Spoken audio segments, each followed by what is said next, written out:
रामकोट किला। ये किला आज से कबल 900 साल पुराना है।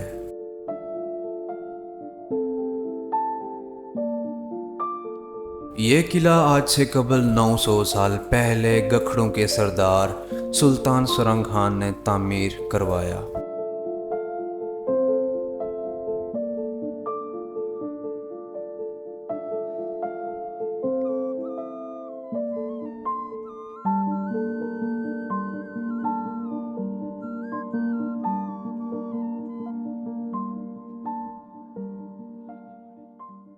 अस्सलाम वालेकुम, कैसे हैं आप सब। उम्मीद करता हूँ खैरियत से होंगे। तो जी आज ईद का तीसरा दिन है और सबसे पहले आप सबको गुज़िश्ता ईद मुबारक। और आज मैं जा रहा हूँ रामकोट फ़ोर्ट जो कि डडियाल में मौजूद है।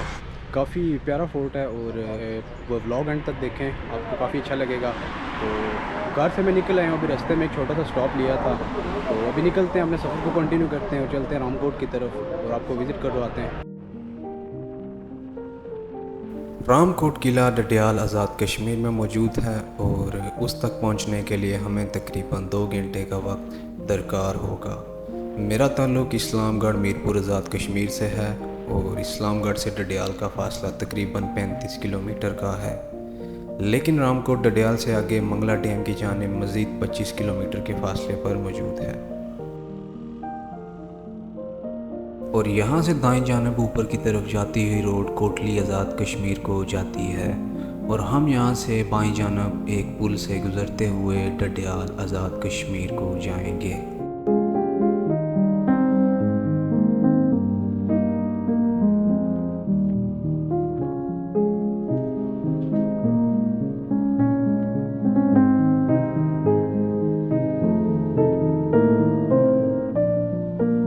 तो जिस वक्त मैंने स्टॉप लिया डडियाल व्यू पॉइंट पे, जो कि डडियाल ब्रिज के साथ ही मौजूद है। तो छोटा सा पार्क बना हुआ है, काफ़ी अच्छा व्यू है यहाँ से। और मंगला डैम जो कि इस वक्त तो काफ़ी खुश्क है, लेकिन अगर फुल हो तो यहाँ तक पानी आपको बिल्कुल क्लियर नज़र आता है। तो अभी थोड़ी देर स्टॉप लेंगे यहाँ पे और फिर निकलते हैं रामकोट की तरफ। ये चेक करें जी, ये डडियाल का पुल है और उसके अलावा ये दरिया आ रहा है ऊपर कोटली वाली साइड से। तो इसमें भी पानी की रफ्तार जो है काफ़ी तेज़ है। और अभी चलते हैं नीचे, बाइक हमने खड़ा किया हुआ उधर, तो फिर कंटिन्यू करते हैं रामकोट की तरफ।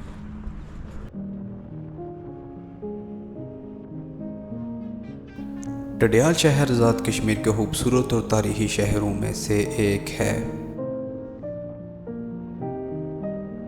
यह है न्यू सिटी डडियाल। जब मंगला डैम में पानी की सतह को बढ़ाया गया तो वहाँ पर बसने वाले लोगों को अपने उन घरों को छोड़कर यहाँ पर आबाद होना पड़ा।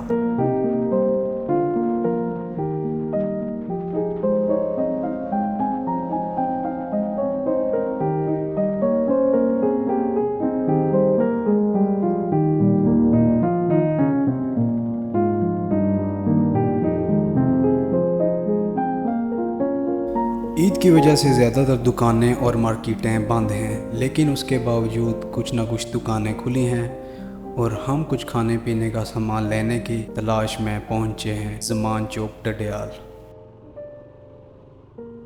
तो जिस वक्त मैं मौजूद हूँ मेन डडियाल के चौक में, ज़मान चौक में। यहाँ से ये रोड जो है ये जाती है रावलपिंडी वाली साइड पे और तन गली वाली साइड, और हमने जाना है इस तरफ रामकोट के लिए।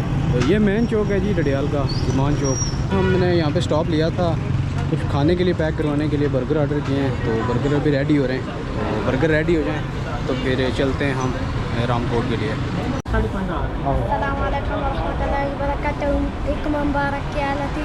जोर ना लाओ ना, करी करी आओ, जोर ना, पहले आ गया जोर ना बोलो। ठीक है। बाज़ार से हमने खाने पीने की अशिया ले ली, क्योंकि अब यहाँ से आगे का बाकी का सफ़र छोटे गांव और जंगल से होता हुआ रामकोट की तरफ जाता है। मंगला डैम में गंदम की कटाई का काम भी ज़ोर शोर से जारी है।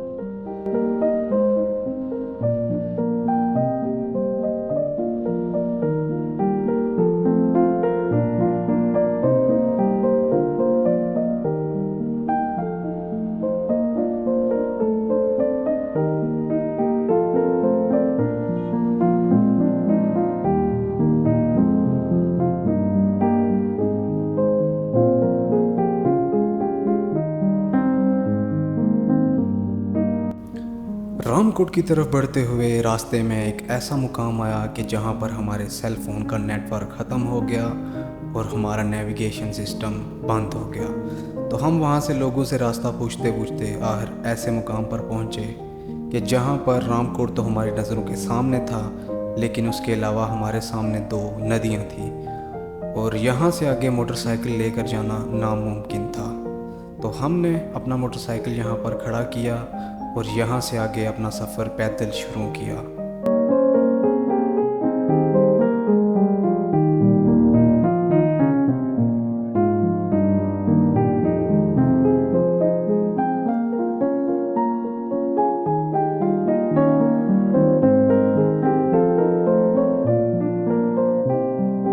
एक नदी को पार करने के बाद आखिरकार रास्ते में हमें एक दरबार मिली और उस दरबार की दीवार के साए में हमने थोड़ी देर आराम किया।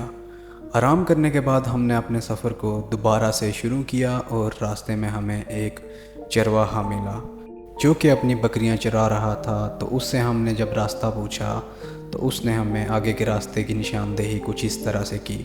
हाँ जी सर, क्या नाम सुना?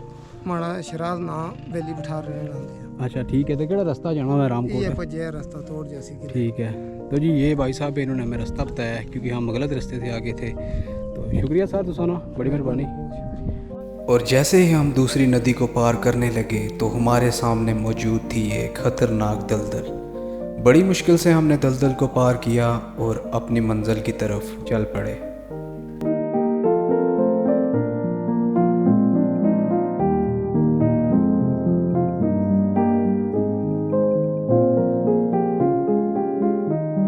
रास्ता काफ़ी थका देने वाला था क्योंकि धूप की शिद्दत काफ़ी ज़्यादा थी, लेकिन उसके बावजूद हमने हिम्मत नहीं हारी और अपनी मंजिल की तरफ बढ़ते चले गए।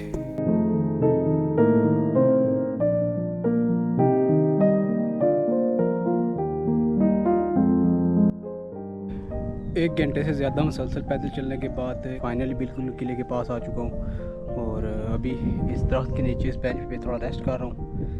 तो ये स्टेयर्स हैं, कुछ सीढ़ियाँ बनी हुई हैं, इनसे ऊपर चलते हैं और ऊपर चल के विज़िट करते हैं।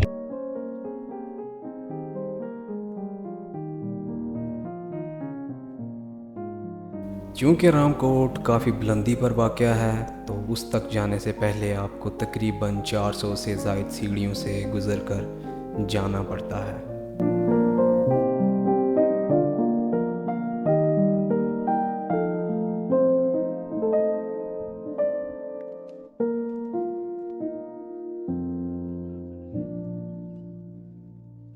और जैसे ही कुछ सीढ़ियाँ चढ़कर मैं ऊपर आया तो यहाँ पर रामकोट किला की हिस्ट्री का बोर्ड देखकर मैं काफ़ी परेशान हुआ, क्योंकि यहाँ पर लिखा था कि ये किला 1186 में गियासुद्दीन मोहम्मद ने तामीर करवाया, जबकि इंटरनेट पे मैंने रिसर्च किया और वहाँ पर लिखा है कि ये किला गखड़ों के सुल्तान सुरंग खान ने आज से कबल 900 साल पहले तामीर करवाया। अब खुदा जाने कि इनमें से सच्चाई किस बात में है।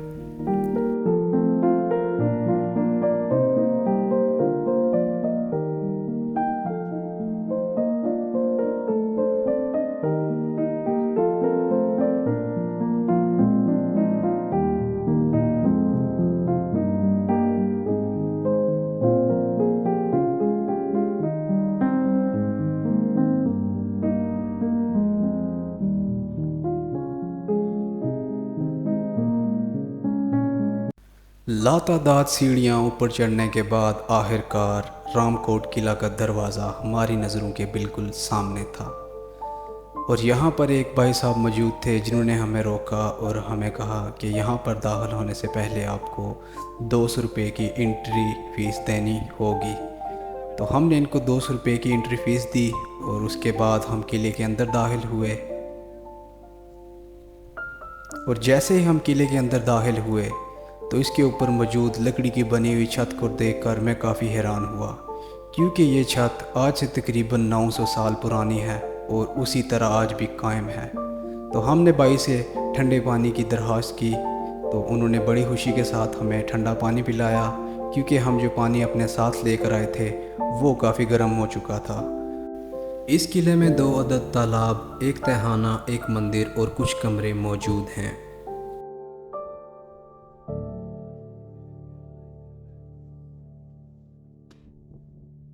ये तालाब चौकोर है और तकरीबन 3.5 मीटर गहरा है। तालाब की दीवारों पर प्लस्तर भी मौजूद है और पक्का फर्श भी। तालाब के गिर्द 1 मीटर ऊंची दीवार है और जनूबी सिमत दाखिले का दरवाज़ा। ये दाखिले का दरवाज़ा लकड़ी का था जो कि मौजूद नहीं। तालाब के शिमाली और मगरबी जानिब बारिश के पानी के दाखिल होने का रास्ता मौजूद है। यहाँ बारिश का पानी दाखिल होता है और छोटे तालाबों में पहले गिरता है ताकि रेत और मिट्टी नीचे बैठ जाएं और साफ़ पानी बड़े तालाब में दाखिल हो जाए।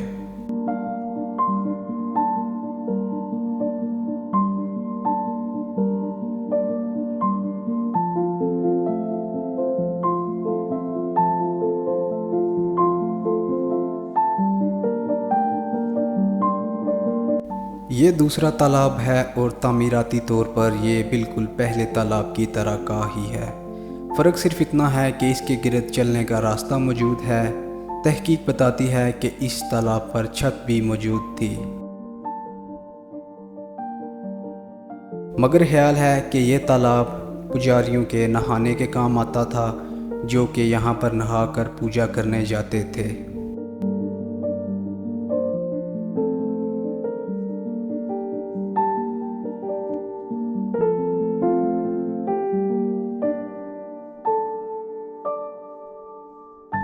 दारोगा की रिहाइशगाह।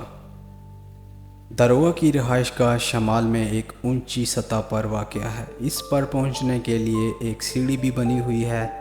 दारोगा की रिहाइशगाह 6 कमरों पर मुश्तमिल है। ये सब कमरे एक सतह पर हैं और एक कोने में तहखाना भी मौजूद है।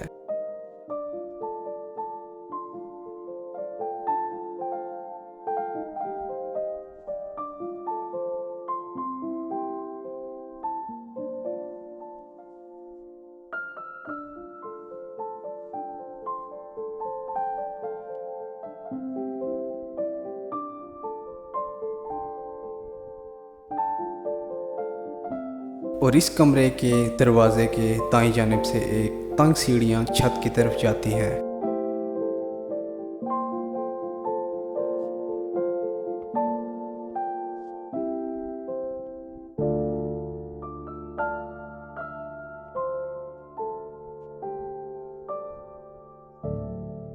इसका छत काफ़ी खस्ता हालत में है और काफ़ी टूट चुका है।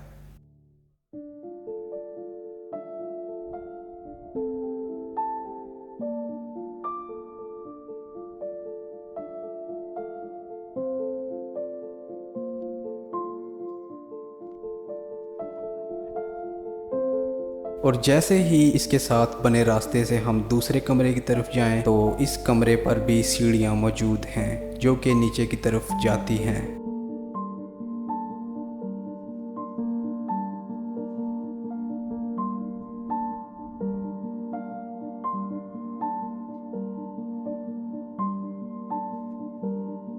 इन सीढ़ियों से नीचे एक कमरा मौजूद है और उसके नीचे एक तहखाना मौजूद है, लेकिन उस तहखाने से काफ़ी बदबू आ रही थी तो हम उसकी तरफ नहीं गए। इन छोटी सीढ़ियों से नीचे उतरने के बाद एक और रास्ता बना हुआ है जो कि सीध में जाता है और वहाँ पर एक तोप मौजूद है।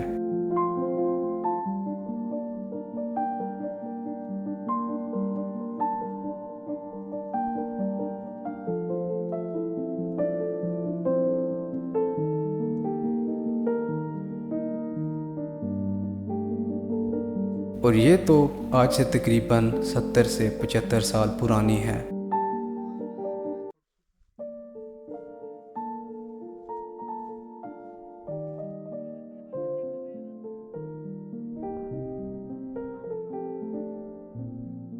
रामकोट से मंगला डैम का काफ़ी शानदार नज़ारा है।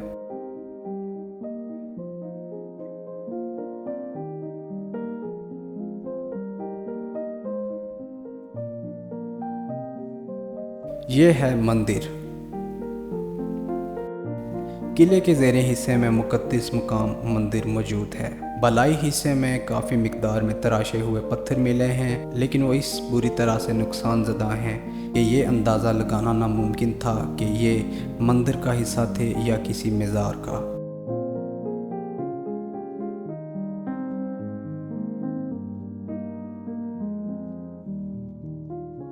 लातादाद बार खतरनाक ज़लज़ले हुए, कई बार इस किले पर हमले किए गए, लेकिन इस सब के बावजूद पिछले 900 साल से लेकर आज तक ये किला अपनी मजबूत बुनियादों पर आज भी कायम व दायम है।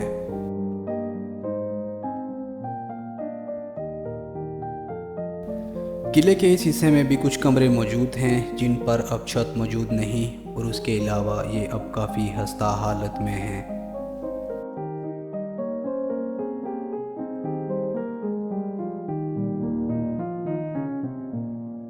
रामकोट किला आने के टोटल 3 रास्ते हैं। सबसे पहला और आसान रास्ता मंगला बोटिंग क्लब से कश्ती का इस्तेमाल करते हुए आप तकरीबन 30 मिनट में बाआसानी किला तक पहुंच सकते हैं, और दूसरा रास्ता मीरपुर से बाई रोड डडियाल तक और डडियाल से सियाक गांव से होते हुए आप किला तक बाआसानी पहुंच सकते हैं, लेकिन इस रास्ते से आपको काफ़ी पैदल चलना पड़ सकता है। और तीसरा रास्ता है दीना से आप कश्ती का इस्तेमाल करते हुए बाआसानी किला तक पहुंच सकते हैं।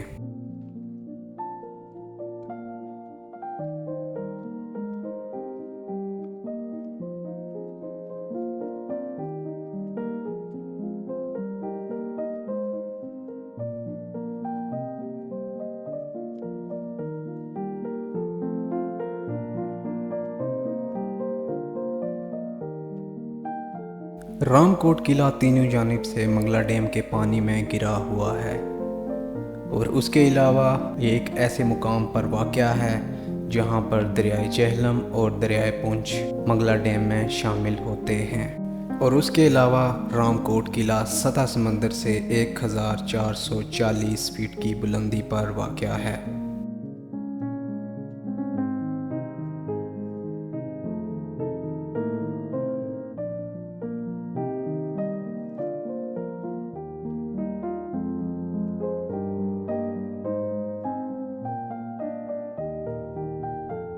ये थी आज की एक छोटी सी वीडियो। उम्मीद करता हूँ कि आपको अच्छी लगी होगी। अगर आपको अच्छी लगी है तो चैनल को सब्सक्राइब करें। मज़ीद इस तरह की वीडियोस देखने के लिए मिलते हैं अगली वीडियो में। तब तक के लिए अल्लाह हाफिज़।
वाह जी वाह, क्या बात है। थैंक यू सर, शुक्रिया।